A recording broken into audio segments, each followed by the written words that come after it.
करीब 81 साल पहले 1 सितंबर 1939 को हिटलर के पोलैंड पर हमला करने के साथ ही वर्ल्ड वॉर शुरू हो गया था, जिसके ठीक 6 साल बाद 2 सितंबर 1945 में जापान के सरेंडर करने के बाद दूसरे विश्व युद्ध का अंत हुआ। दुनिया एक बार फिर उसी मुहाने पर है जिसमें विश्व के दो सबसे ताकतवर मुल्क अमेरिका और रूस शामिल हैं। अमेरिका ने रूस को चेतावनी दी है कि यूक्रेन बॉर्डर से अपनी 1 लाख की फौज हटा ले। पुतिन ने जवाब दिया है कि रूस की फौज का पीछे हटना किसी भी सूरत में गवारा नहीं है। इस सब के बीच मध्य एशिया के एक मुल्क का हर दिन खौफ के साए में बीत रहा है। सवाल यह है कि आगे क्या होने वाला है। जवाब इस सुपर एक्सक्लूसिव रिपोर्ट में है, गौर से देखिएगा।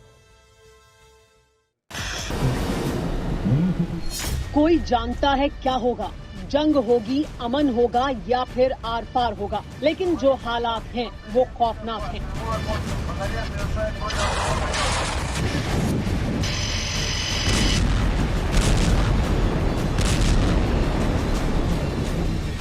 हमारे देश की राजधानी दिल्ली से करीब 4,500 किलोमीटर के फासले पर दो मुल्कों की फौज आमने सामने है।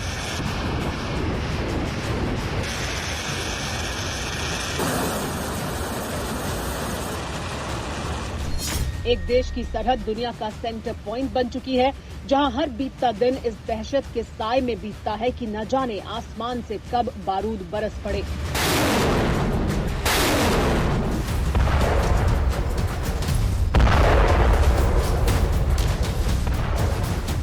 बात अब हद से आगे बढ़ चुकी है। रूस के राष्ट्रपति व्लादिमीर पुतिन से साफ कह दिया है कि किसी भी सूरत में फौज वापस नहीं लौटेगी। मॉस्को में पुतिन अपने जनरलों से हर हालात के लिए तैयार रहने को कह रहे थे, तो यूक्रेन की सरहद पर रूस की फौज दुनिया को अपनी बारूदी ताकत का एहसास करा रही थी।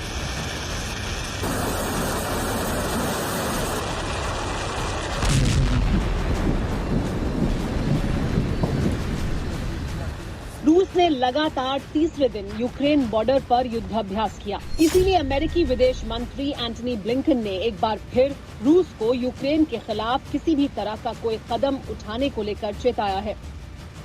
एक हफ्ते के दौरान ये दूसरा मौका है जब अमेरिका ने रूस को पीछे हटने को कहा है, लेकिन पुतिन किसी भी सूरत में यूक्रेन को बख्शने के मूड में नहीं है।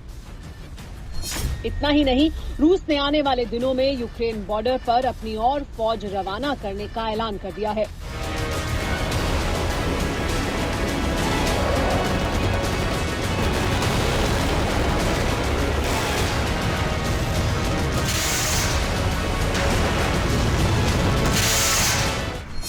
सवाल यह है कि क्या रूस और अमेरिका में युद्ध के हालात बन सकते हैं? क्या पुतिन अमेरिका और नेटो देशों की बात मानेंगे? क्या रूस आधी दुनिया से टक्कर लेने की ताकत रखता है? सवाल ये भी है कि रूस की यूक्रेन से ऐसी कौन सी दुश्मनी है जिससे व्लादिमीर पुतिन का पारा इतना हाई हो चुका है।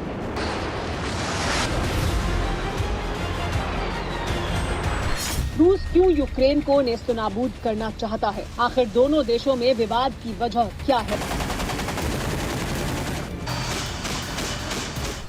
इन सवालों का जवाब करीब 30 साल पहले की तारीख में मिलता है।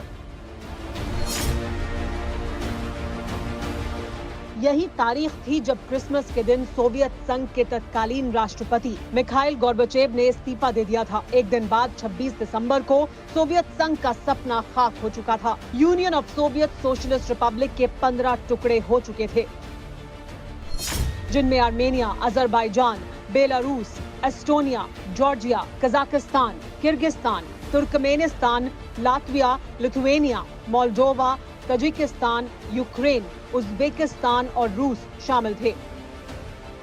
करीब 4 दशक तक अमेरिका से शीत युद्ध और हथियारों की होड़ की कीमत सोवियत संघ के टुकड़े के रूप में चुकानी पड़ी थी। सोवियत संघ के 15 टुकड़े हो चुके थे, जिनमें सबसे बड़ा देश यूक्रेन था। यूक्रेन भले ही आजाद मुल्क बन गया, लेकिन रूस की टीस बरकरार रही। लिहाजा 2014 में रूस ने यूक्रेन पर धावा बोल दिया। लेकिन रूस के इस धावा बोलने की वजह क्या थी? इसकी वजह थी यूक्रेन के करीब एक छोटा सा द्वीप क्रीमिया।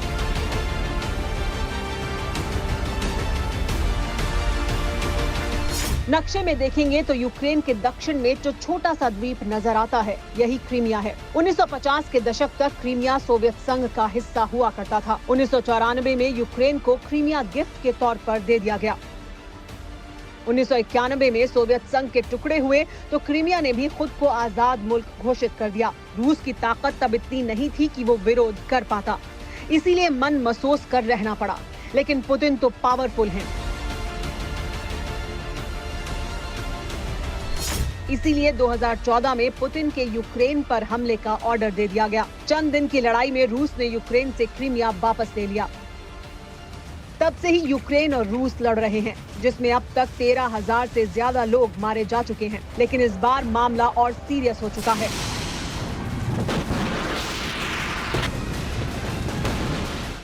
रूस अब यूक्रेन ही नहीं, अमेरिका से लेकर ब्रिटेन, फ्रांस समेत 30 देशों से अकेले जंग लड़ने को तैयार है।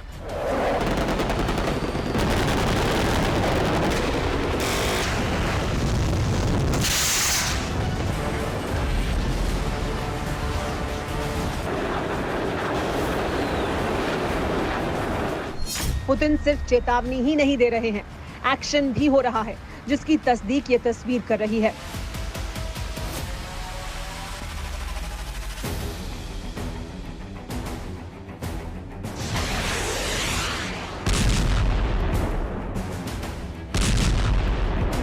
रूस का ये सबसे नया और बेहद घातक हथियार है। नाम है ओरियन ड्रोन, जो पल भर में किसी भी टारगेट को तबाह कर सकता है।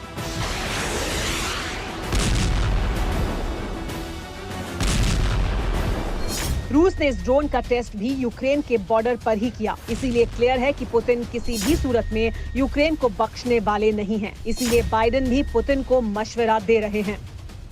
झगड़ा रूस का है, मसला यूरोप का है। सवाल यह है कि अमेरिका क्यों बीच में आ रहा है और क्यों यूक्रेन पर हमले को विश्व युद्ध से जोड़कर देखा जा रहा है। जवाब है नाटो। नाटो यानी नॉर्थ अटलांटिक ट्रीटी ऑर्गेनाइजेशन उन देशों का समूह है जिसे अमेरिका ने शीत युद्ध के दौरान रूस के खिलाफ लड़ने के लिए बनाया था। इस संगठन में शामिल देश एक दूसरे को युद्ध जैसे हालात में सैन्य मदद देते हैं। मौजूदा वक्त में नाटो के 30 देश सदस्य हैं। अमेरिका यूक्रेन को भी नाटो का सदस्य बनाना चाहता है। रूस को ये बिल्कुल गवारा नहीं है, क्योंकि यूक्रेन अगर नाटो का सदस्य बन जाता है तो ये सोवियत संघ के टूटने के बाद रूस की दूसरी बड़ी हार होगी। यही वजह है कि पुतिन हर दूसरे दिन अमेरिका को अपनी चौहद्दी में रहने की चेतावनी देते रहते हैं। लेकिन अब बात हद से आगे बढ़ चुकी है। इसीलिए अगर रूस यूक्रेन में जंग होती है तो आधी दुनिया का इसके आगोश में आना तय है।